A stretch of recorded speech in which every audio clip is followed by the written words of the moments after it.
नमस्कार दोस्तों, प्यारे विद्यार्थियों, हमारे YouTube channel RBSC math classes में आपका स्वागत है। आज हम नए टॉपिक की शुरुआत करते हैं। टॉपिक का नाम है समांतर श्रेणी। इस टॉपिक पर आने से पहले हम एक दो चीजों पर ध्यान फोकस करते हैं, ध्यान से समझना है। पहला वर्ड है अनुक्रम, सीक्वेंस। अनुक्रम क्या होता है? अगर संख्याओं को किसी भी प्रकार की संख्याओं का निश्चित किसी भी प्रकार की संख्याओं का निश्चित रूप से क्रम, उसे हम कहते हैं अनुक्रम।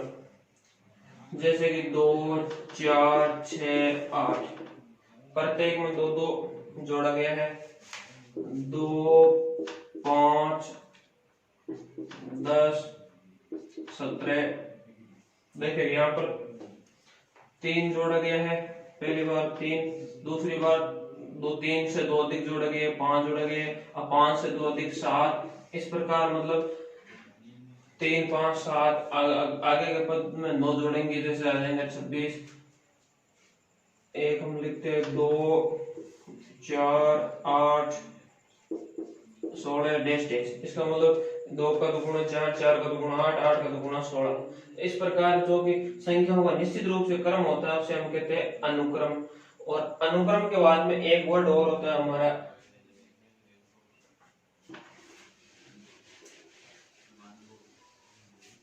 श्रेणी। एक वर्ड होता है श्रेणी, एक दूसरा वर्ड होता है श्रेणी। ध्यान से समझना है, इन दोनों में भी अंतर है। किसी भी प्रकार के अनुक्रम को प्लस या माइनस चिन्ह के द्वारा दर्शाना श्रेणी कहलाता है। जैसे कि हमने भी लिखा था 2, 4, 6, 8, ये एक अनुक्रम है। इसको हम +2, +4, +6, +8 डैश डैश इस रूप में अगर लिख देते हैं तो इस अनुक्रम को हम क्या कहते हैं? श्रेणी कहते हैं। ध्यान देना, अनुक्रम क्या होता है? संख्या का निश्चित क्रम होता है और उसे हम अनुक्रम कहते हैं। और श्रेणी क्या होता है? किसी भी अनुक्रम को प्लस या माइनस के चिन्ह के द्वारा दर्शाया जाता है, उसे हम श्रेणी कहते हैं। अगला वर्ड है हमारा श्रेणी। देखिएगा श्रेणी क्या है? श्रेणी और श्रेणी में भी अंतर है।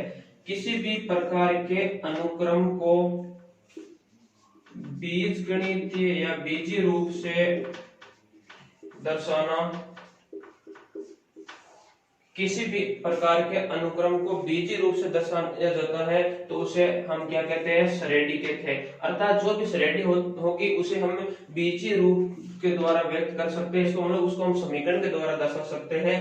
तो ध्यान देना है, अनुक्रम क्या होता है? संख्याओं का निश्चित क्रम होता है। श्रेणी क्या होता है? अनुक्रम को प्लस या माइनस के द्वारा दर्शाना श्रेणी होता है, श्रेणी होती है। और श्रेणी क्या होती है?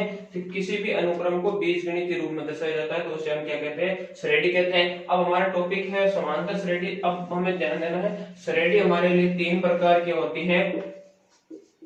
श्रेणी हमारे लिए 3 प्रकार की होती है। पहली समांतर श्रेणी, दूसरी गुणोत्तर श्रेणी और तीसरी हरात्मक श्रेणी। समांतर श्रेणी, गुणोत्तर श्रेणी और हरात्मक श्रेणी। हमारे 10th क्लास के सिलेबस में केवल और केवल समांतर श्रेणी है, तो अब हम समांतर श्रेणी के बारे में केवल अध्ययन करेंगे। अब देखिएगा समांतर श्रेणी की क्या विशेषता है। समांतर श्रेणी हम उस श्रेणी को कहते हैं जिसके प्रत्येक पद का अंतर समान हो, जिसके प्रत्येक क्रमागत पद का अंतर समान हो, उसे हम समांतर श्रेणी कहते हैं। देखिएगा जैसे हम एग्जांपल लेते हैं 3, 6, 9, 12 इस प्रकार। तो देखिएगा इन दोनों में अंतर 3 का, इन दोनों में भी अंतर 3 का, इन दोनों में भी अंतर कितने का है? 3 का। तो समांतर श्रेणी उस श्रेणी को कहा जाता है जिसके प्रत्येक पद का क्या होता है? अंतर समान होता है, तो हम उसे क्या कहेंगे? समांतर श्रेणी। अब देखिएगा ये एक समांतर श्रेणी है, तो समांतर श्रेणी में जो प्रथम बार लिखा जाता है उसे हम कहते हैं प्रथम पद। क्या कहते हैं? प्रथम पद। इसे हम इंग्लिश के ए से दर्शाते हैं या A1 से भी दर्शाते हैं। ध्यान देना, समांतर श्रेणी के पहले पद को प्रथम पद कहा जाता है, जिसे ए या A1 से दर्शाया जाता है। और समांतर श्रेणी में जो प्रत्येक पद का अंतर होता है, प्रत्येक क्रमागत पद का अंतर, उसे हम क्या कहते हैं, सार्वय अंतर, कॉमन डिफरेंस, जिसका संकेत हमें डी से डिनोट करते हैं। तो ध्यान देना है, समांतर श्रेणी का प्रथम पद को हम ए से और सार्वय अंतर को हम किसे दर्शाते हैं, डी से। प्रथम पद जो पहला पद होता है उसे प्रथम पद कहते हैं। सार्वय अंतर क्या होता है कि प्रत्येक पद का क्या होता है अंतर, उसे हम सार्वय अंतर कहते हैं। तो ध्यान दीजिए, अगर हमें सार्वय अंतर ज्ञात करना है तो सीधा ध्यान रखना है कि दूसरे पद में से पहले पद को घटाना है, a2 माइनस a1। a2 का मतलब दूसरा पद, a1 का मतलब पहला पद। तो दूसरे पद में से पहले पद को घटाने पर हमें क्या प्राप्त होगा, किसी भी समांतर श्रेणी का सार्वय अंतर प्राप्त होगा। अब देखो, छोटी सी इन जानकारी के बाद में हम अपना क्वेश्चन से इस टॉपिक को स्टार्ट करते हैं। हमारा पहला क्वेश्चन इस प्रकार है, निम्न समांतर श्रेणी के लिए प्रथम पद एवं सार्वय अंतर ज्ञात कीजिए। देखिएगा क्वेश्चन क्या है, निम्न समांतर श्रेणी के लिए प्रथम पद व सार्वय अंतर ज्ञात कीजिए।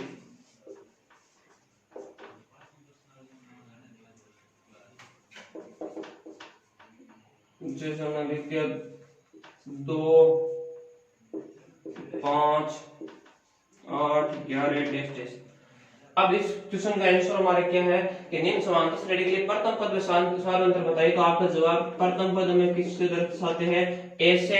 तो ए बराबर, इसमें आपको प्रथम पद क्या दिखाई दे रहा है, 2। तो प्रथम पद हमने लिख दिया 2। अब अगला इसमें क्या ज्ञात करना है, सार्वय अंतर। तो सार्वय अंतर हमने लिख दिया डी बराबर, निकालने का तरीका क्या है, दूसरा पद माइनस पहला पद, a2 माइनस a1। और a2 का मान हमारे लिए कितना है, 5। तो 5 माइनस 2, तो 5 माइनस 2 घटाने पर d की वैल्यू कितनी प्राप्त होगी, 3। तो इस प्रकार का आसान सा क्वेश्चन है, निम्न समांतर श्रेणी के प्रथम पद व सार्वय अंतर ज्ञात कीजिए। तो प्रथम पद जो हमें श्रेणी में पहले दिया गया वो हमारा प्रथम पद होगा, और सार्वय अंतर का सूत्र क्या होगा, a2 माइनस a1। तो दूसरे पद में से पहले पद को क्या करना है, घटाना है। इस प्रकार का हम क्वेश्चन और करते हैं। चलो, 3/2 1/2 माइनस 1/2 माइनस 3/2।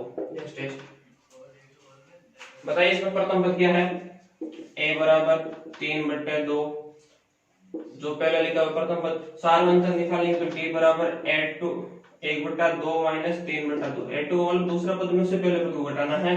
तो d बराबर एलसीएम कितने आ गए, 2 एलसीएम 2 का भाग 2 में एक बार, 1 इंटू 1 1 माइनस 2 का भाग 2 में 2 एक बार, 1 इंटू 3 3 माइनस 3 प्लस 1 क्या बचेगा, माइनस 2/2। माइनस 2/2 का मतलब माइनस 1। तो d की वैल्यू कितनी प्राप्त हो गई है, -1। अब उम्मीद करता हूँ इस प्रकार के क्वेश्चन में आपको कोई दिक्कत नहीं होगी कि प्रथम पद वही होगा जो पहला पद है, और सार्वय अंतर ज्ञात करेंगे तो क्या करेंगे, दूसरे पद में से पहले पद को घटाएंगे।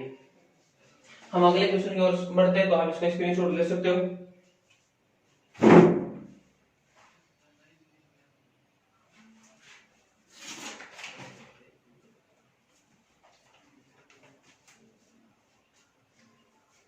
चलो, अगला क्वेश्चन है हमारा, निम्न समांतर श्रेणी के लिए प्रथम पद में सार्वय अंतर आपको दिया गया है, और आपको अगले 4 पद ज्ञात करना है। 4 पूछ सकता है, 5 पूछ सकता है, 2 भी पूछ सकता है, अगले की मर्जी, जो भी पूछ सकता है। हमें कंसेप्ट को ध्यान देना है।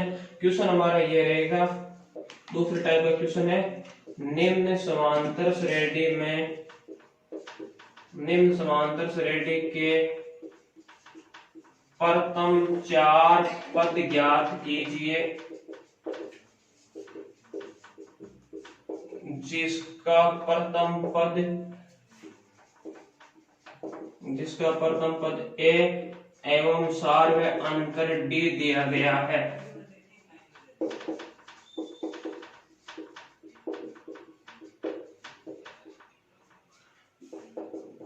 जैसा कि मैं a बराबर दे दिया, चलो -1, और d बराबर दे दिया 3। एक क्वेश्चन ये मान लिया। हम 2-3 क्वेश्चन लिखते हैं, सीधा बाद में करेंगे। a बराबर 1/3, और दूसरे क्वेश्चन में d बराबर 4/3। इस प्रकार पहले इन दोनों क्वेश्चनों को सोल्व करते हैं। पहला क्वेश्चन है हमारा एक की वैल्यू -1 और डी की वैल्यू है कितनी 3। तो हम पर अगले चार पद ज्ञात करने हैं। तो पहला पद हमें दिया गया है, इसका मतलब a का मान या a1 का मान हमें क्या दिया गया है -1। पहला पद हमें ज्ञात करके दूसरा पद ज्ञात करेंगे। तो ध्यान देना, अगर अगला दूसरा पद हम ज्ञात करेंगे तो क्या करेंगे कि पहले पद के अंदर हमें d का मान जोड़ना है। तो दूसरे पद के लिए हमारा तरीका क्या होगा, a1 प्लस d। कंसेप्ट को समझना है। दूसरा पद ज्ञात करेंगे तो क्या करेंगे, प्रथम पद में सारवंतर को क्या करेंगे, जोड़ेंगे। तो हम क्या लिखेंगे, a1 प्लस d। इसे हम सॉल्व करते हैं तो a1 की वैल्यू कितनी है -1 प्लस d की वैल्यू कितनी है 3। तो -1 प्लस 3 क्या बचेगा 2। तो दूसरा पद हमें कितना प्राप्त हो गया 2। तीसरा पद अगर हम ज्ञात करेंगे तो हम क्या करेंगे कि अब जो हमें दूसरा पद मिला है, इस दूसरे पद में किसकी वैल्यू जोड़ेंगे, d की वैल्यू। तो a3 बराबर होगा a2 प्लस d, और a2 की वैल्यू हमारे पास है 2 प्लस d की वैल्यू कितनी है -1। तो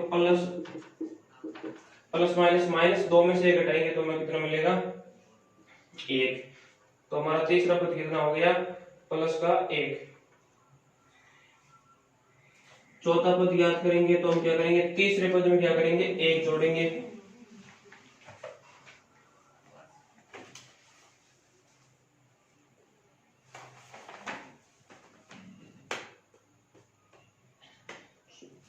यहाँ पर d की वैल्यू हमें प्रश्न में 3 दी गई है। तो क्या जोड़ना हमें 3 जोड़ना। तो 2 प्लस 3 कितने होंगे 5। तीसरा पद हमारे लिए कितना होगा 5 होगा। चौथा पद हम क्या करेंगे तो तीसरे पद में क्या जोड़ेंगे, d की वैल्यू a3 प्लस d, और a3 का मान हमारे लिए कितना है 5, और 5 प्लस d का मान कितना है 3। 5 प्लस 3 हमें चौथा पद कितना प्राप्त हो गया 8। इसी प्रकार से हमें आगे अगर और पूछे तो अगले पद में हम इसी प्रकार से ज्ञात कर सकते हैं। अगर पांचवा पद पूछेंगे तो क्या करेंगे, चौथे पद में क्या किसका मान जोड़ेंगे, d का मान। अब अगले इस क्वेश्चन को हम एक क्वेश्चन को और करते हैं। देखिएगा पहला पद हमें दिया गया है a1 बराबर 1/3। दूसरा पद निकालेंगे तो हम क्या करेंगे, पहले पद में किसकी वैल्यू जोड़ेंगे, d की वैल्यू। तो 1/3 प्लस 4/3, 3 एलसीएम, और 3 का भाग 3 में कितनी बार, एक बार, 1 इंटू 1 1, और 3 का भाग 3 में एक बार, 1 इंटू 4 कितना 4, 4 और 1 कितने 5। तो दूसरा पद हमें क्या प्राप्त हो गया 5/3। अगर तीसरा पद निकालेंगे a3 निकालेंगे तो क्या करेंगे, दूसरे पद में d की वैल्यू जोड़ेंगे। दूसरा पद हमारे लिए कितना है 5/3 प्लस d की वैल्यू कितनी है 4/3। अगर हर समान है तो सीधे बट्टे में हम लिख सकते हैं 3, और 5 प्लस 4 कितने 9, 9/3, 3 का भाग 9 में लेते हुए कितने 3। इसी प्रकार चौथा पद निकालेंगे तो क्या करेंगे, तीसरे पद में d की वैल्यू जोड़ेंगे। तो 3 प्लस d की वैल्यू कितनी 4/3, 1 और 3 का एलसीएम लेते हुए 3, और 1 का भाग 3 3 बार, 3 इंटू 3 9, और यहाँ पर 3 का भाग 3 में एक बार, 1 इंटू 4 कितने 4, 9 प्लस 4 कितने हो गए 13।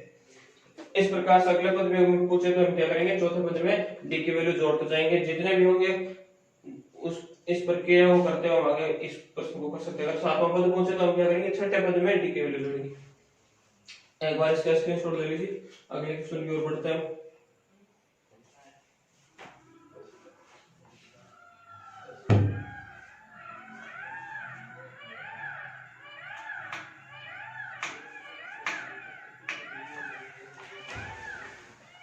चलो इसी टाइप का एक क्वेश्चन और करते हैं। जैसे हमें a की वैल्यू दे दी मान लो 1.25, d की वैल्यू दे दी 0.25, और हमें क्या है कि अगले चार पद ज्ञात करने हैं। तो इसी प्रकार से करेंगे। अगर दूसरा पद निकालेंगे तो क्या करेंगे, पहले पद में d की वैल्यू जोड़ेंगे। तो देखो पहला पद हमें दिया गया है a1 बराबर कितना 1.25। दूसरा पद निकालेंगे a2 बराबर क्या होगा, पहले पद में d की वैल्यू जोड़ेंगे। तो 1.25 प्लस d की वैल्यू कितनी है 0.25। दशमलव के बाद में दो स्थान है, यहाँ पर भी दो स्थान है, तो कितना हो जाएंगे 1.25 प्लस 0.25 कितने 1.5। अगर हम तीसरा पद ज्ञात करेंगे तो क्या करेंगे, दूसरे पद में डी की वैल्यू जोड़ेंगे तो 1.50 प्लस डी की वैल्यू कितनी है 0.25, तो हमें रिजल्ट मिला कितना 1.75। इसी प्रकार चौथा पद ज्ञात करेंगे तो क्या करेंगे, तीसरे पद में डी की वैल्यू जोड़ेंगे तो 1.75 प्लस 0.25, तो हमें कितना रिजल्ट मिलेगा, इसको इसमें जोड़ने पर 2.00, इसका मतलब है केवल क्या हो गया 2। इसी प्रकार के कोई अगर क्वेश्चन हो तो आपको उम्मीद करता हूँ कोई दिक्कत नहीं होगी, आप आसानी से कर पाएंगे। ये इसका शुरुआती बेस बहुत आसान क्वेश्चनों से है। अब अगला एक टाइप का और क्वेश्चन बचता है प्रश्नावली 5.1 में, उस टाइप के क्वेश्चन हम करेंगे। तो अगर आप चाहे तो इसका स्क्रीनशॉट ले सकते हो।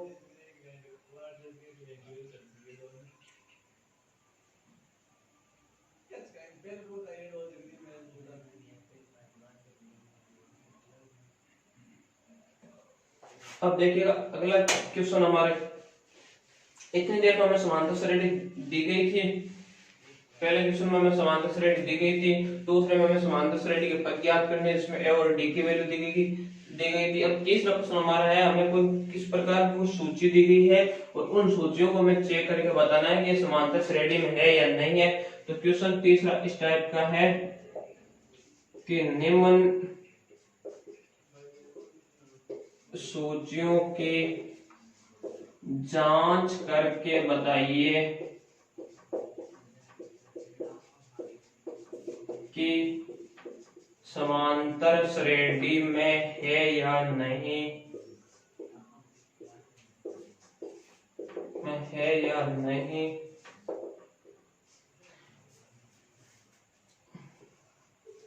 यदि समांतर श्रेणी में है, यदि समांतर श्रेणी में हो तो सार्वय अंतर डी का मान ज्ञात कीजिए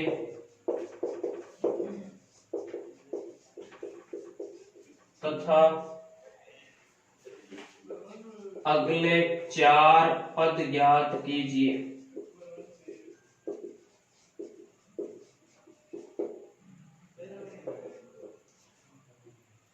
इसमें हमारा पहला क्वेश्चन है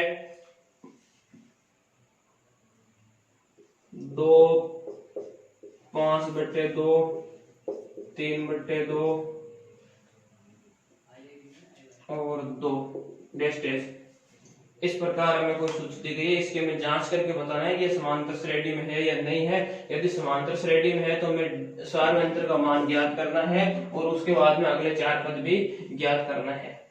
देखिएगा हमें इस प्रकार के क्वेश्चन में पहले विशेष ध्यान रखना है कि कई बार आप गलती से कह देते हो कि यह समांतर श्रेणी है और इसमें हमें ज्ञात करना है। ये समांतर श्रेणी नहीं दी गई, हमें केवल ये संख्याओं की सूची दी गई है, अर्थात कोई अनुक्रम दिया गया है। इस अनुक्रम की हमें जांच करके बताना है कि यह अनुक्रम है जो समांतर श्रेणी है या नहीं है। और इसके अब समांतर श्रेणी की जांच के लिए हमें ये जांच करना होगा कि समांतर श्रेणी की परिभाषा में हमने पढ़ा था कि इसके प्रत्येक पद का अंतर क्या होता है, बराबर होता है। इसका मतलब सार्वय अंतर प्रत्येक पद का क्या होगा, बराबर। तो उसे हमें जांच करके देखना है। अब देखिएगा तरीका हमारा क्या रहेगा, इस प्रकार के क्वेश्चन को करने के लिए हमें क्या करना है, पहले प्रत्येक क्रमागत पद का अंतर करना है। तो हम क्या निकालेंगे, a2 minus a1। a2 minus a1 का मतलब दूसरे पद में से पहले पद को घटाएंगे। दूसरा पद है हमारा 5/2 माइनस पहला पद है 2/1। इसे हम सरल कराएंगे। a2 माइनस a1 बराबर 1 और 2 का एलसीएम कितने हैं, 2 है। अब देखिएगा 2 का भाग 2 में कितने बार, एक बार। 1 इंटू 5 कितना, 5 माइनस 1 का भाग 2 में 2 बार। 2 इंटू 2 कितने, 4। 5 माइनस 4 कितने, 1/2। तो हमें a2 माइनस a1 का मान क्या मिला है, 1/2। अब आगे हमें क्या करना है, अब तो देखो a2 माइनस a1 किया, तो अब हम क्या करेंगे, a3 माइनस a2 क्या करेंगे, a3 माइनस a2। a3 हमारे लिए कितना है, 3/2 माइनस a2 कितना है, 5/2। एलसीएम हर समान है, डायरेक्ट एलसीएम 2। और अब हम क्या करेंगे, 3 माइनस 5, 3 माइनस 5 इसका मतलब क्या बचेगा, -2 और -2/2 इसका मतलब है इसकी वैल्यू में क्या प्राप्त हो गई, -2/2 का मतलब -1।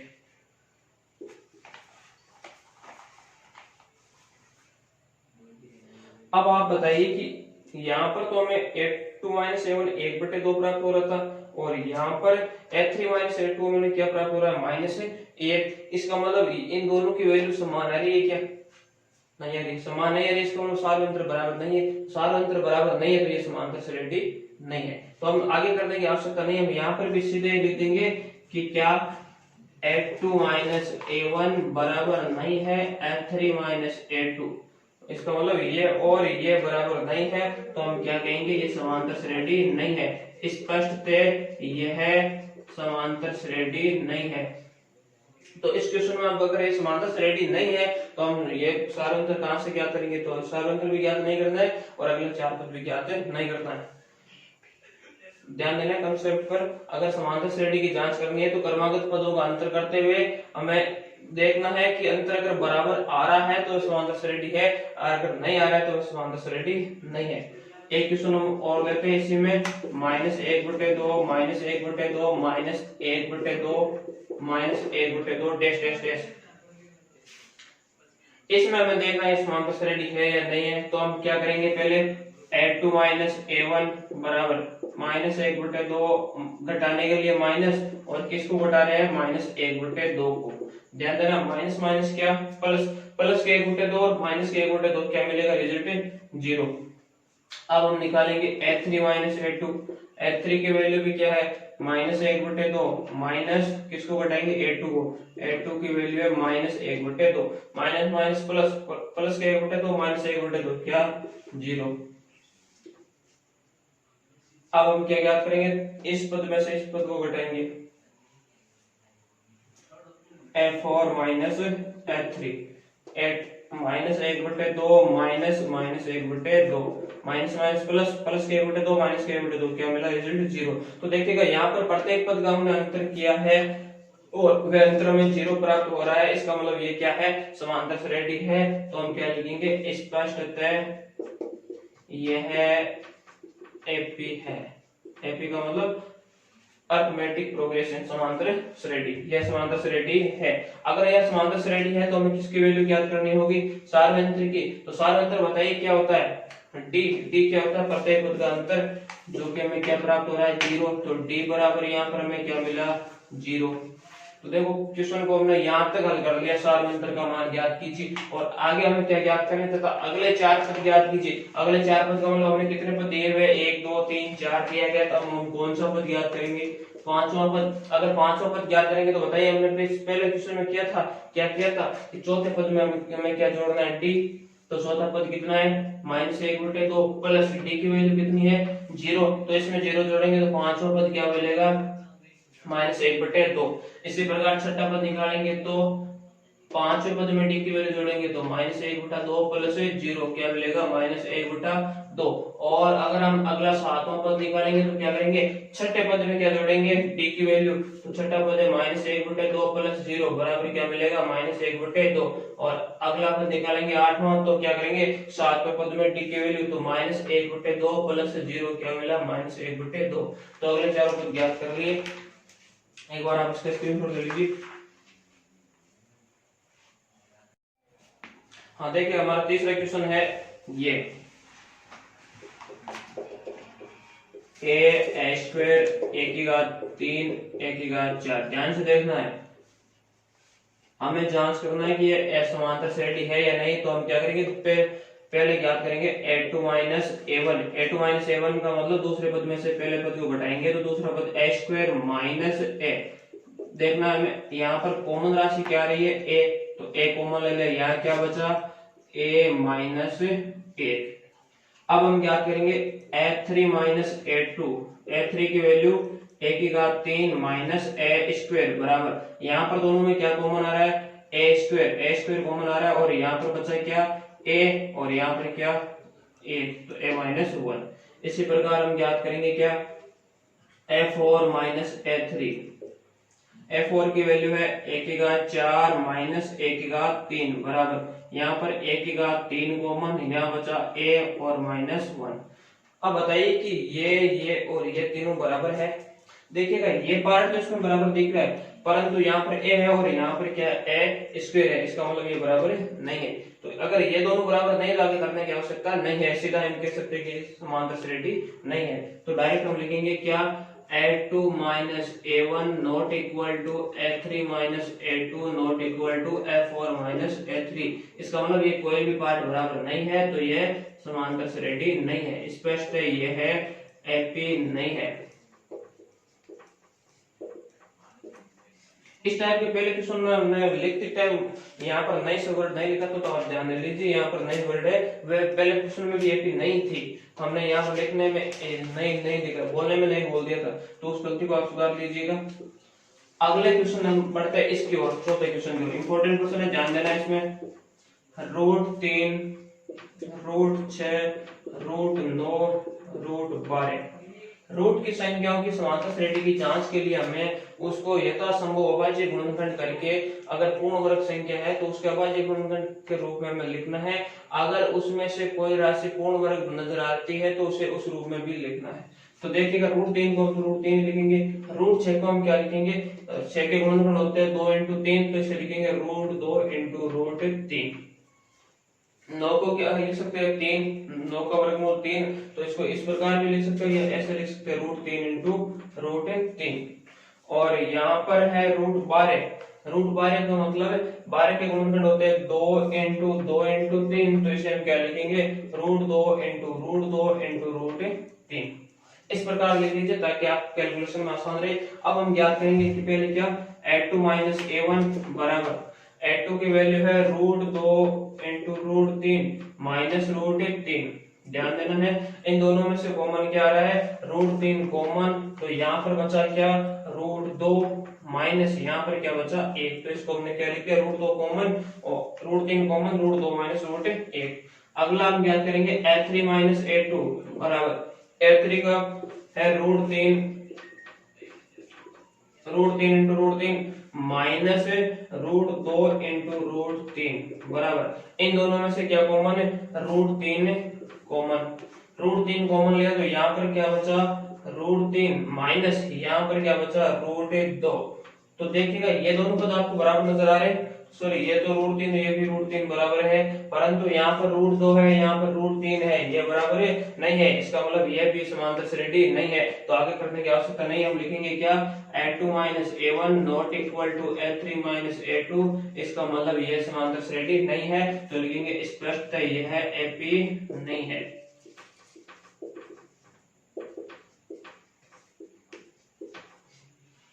चलो आप एक और इसका स्क्रीनशॉट ले लीजिए, इसमें एक क्वेश्चन और हम उस पर चर्चा करेंगे।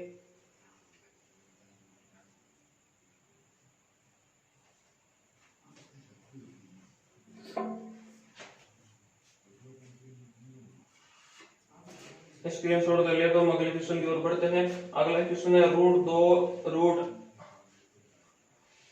√18 √32, इस प्रकार है ये, √2 √8 √18 √32।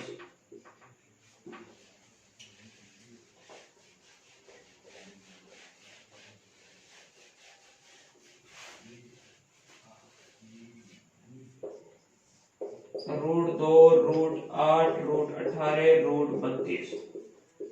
देखो √32 √8 2 को तो हम लिखेंगे √2, √8 को हम क्या लिखेंगे, 8 के गुणनखंड होते हैं 2 × 2 × 2, इसका मतलब है 2 × 2 × 2, तो 2 √2, √8 को हम क्या लिखेंगे 2 √2। √18 के गुणनखंड होते हैं 2 × 3 × 3, तो 3 रूट से बाहर और 2 रूट के अंदर, तो √18 को हम लिखेंगे 3 √2, और √32 के गुणनखंड 2 × 2 × 2 × 2 × 2, 2 5 बार है, तो कितने युग्म आ गए, 2 युग्म, इससे 1 2, इसके 1 2, 2 × 2 कितने 4, 4 रूट से बाहर और रूट के अंदर कितने 2, तो इसको लिख दिया 4 √2। इसको हमने इस प्रकार लिख दिया। अब हम इसे सरल कराएंगे तो हमारे कैलकुलेशन और सरल करने में बहुत आसानी रहेगी।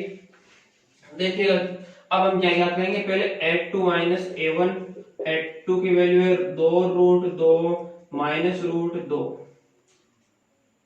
इसमें देखिएगा कॉमन क्या आ रहा है, √2 कॉमन लिया तो यहाँ क्या बचा, 2 माइनस 1। एक बार समझना है, बाद में आपको सीधा बताऊंगा।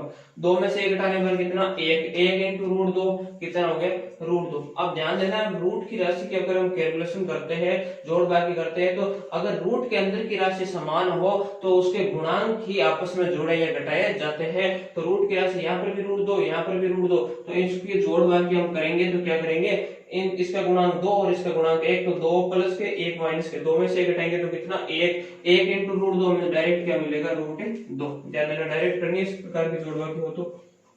अगला है a3 माइनस a2 बराबर a3 माइनस a2, तो a3 हमारे पास 3 रूट 2 माइनस 2 रूट 2, 3 रूट 2 में से 2 रूट 2 घटाएंगे तो कितने रूट 2 बचेंगे, 1 रूट 2, 1 रूट 2 को मतलब केवल रूट 2।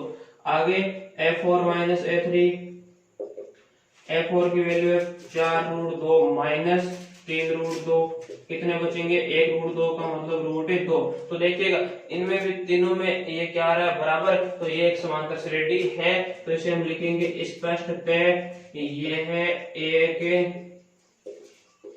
एपी है, यह समांतर श्रेणी है। अब बताइए समांतर श्रेणी है तो इसका हम क्या ज्ञात करेंगे, सार्वंतर। तो सार्वंतर क्या है, सार्वंतर वही है जो प्रत्येक का अंतर बराबर आ रहा है, तो डी की वैल्यू में प्राप्त होगी रूट 2। तो इस क्वेश्चन को हमने इतने दूर सॉल्व कर दिया, और आगे हमें क्या ज्ञात करना है, इसके 4 पद भी ज्ञात करने हैं। आगे 4 पद ज्ञात करेंगे तो हमें देखो पहला, दूसरा, तीसरा, चौथा 4 पद दिया गया, हम 5वां पद ज्ञात करेंगे f5 का तरीका हमारे क्या रहेगा, चौथे पद में क्या जोड़ना है, सार्वंतर जोड़ना है। चौथा पद हमारे लिए कितना था, 4 रूट 2, तो 4 रूट 2 में हमने सार्वंतर रूट 2 जोड़ दिया, तो हमें वैल्यू प्राप्त हुई 5 रूट 2। ध्यान देना है, हमें क्वेश्चन इस फॉर्म में दिया गया है, न कि इस फॉर्म में, तो आंसर भी हमें इसी फॉर्म में लिखना है। इसी फॉर्म में हम आंसर लिखेंगे तो क्या करेंगे, इस 5 को रूट के अंदर ले जाएंगे, तो 5 ने जाकर रूट के अंदर कितना जाएंगे, 5 इंटू 5, 5 इंटू 5 कितने 25, और 25 इंटू 2 कितने हो गए 50, तो 5 रूट 2 को हम क्या लिखेंगे, रूट 50। इसी प्रकार छठा पद ज्ञात करेंगे तो क्या करेंगे, 5वें पद में डी का मान जोड़ेंगे। 5वां पद है हमारे लिए 5 रूट 2, और इसमें डी का मान रूट 2 जोड़ेंगे, तो 5 रूट 2 और रूट 2 कितने होंगे, 6 रूट 2, और इसे इस प्रकार लिखेंगे तो 6 रूट के अंदर जाएगा, तो 6 इंटू 6 कितने 36, 36 इंटू 2 कितने 72, तो इसे हम लिख देंगे रूट 72। 7वां पद ज्ञात करेंगे तो छठे पद में क्या जोड़ेंगे, डी की वैल्यू 6 रूट 2 प्लस रूट 2 कितने हो गए, 7 रूट 2, 7 इंटू 7 49, 49 इंटू 2 कितने 98, तो इसमें लिख दिया रूट 98। 8वां पद ज्ञात करेंगे तो क्या करेंगे, 7 रूट 2 प्लस रूट 2 कितने 8 रूट 2, 8 इंटू 8 64, 64 इंटू 2 कितने 128, तो रूट 128। तो इस प्रकार हमने 5 और 6, 7, 8 पद ज्ञात कर लिए, अगले 4 पद भी ज्ञात कर लिए, सार्वंतर भी ज्ञात कर लिया, देख लिया समांतर श्रेणी है नहीं। इस कंसेप्ट से संबंधित हमने सभी प्रकार के क्वेश्चन कर लिए। अगर आपको और भी किसी प्रकार के क्वेश्चन या 5.1 प्रश्नावली में अगर आपको कोई भी दिक्कत हो तो आप कमेंट करके जरूर बताइए। आज की सभा को हम करते हैं समाप्त। जय हिंद, जय भारत।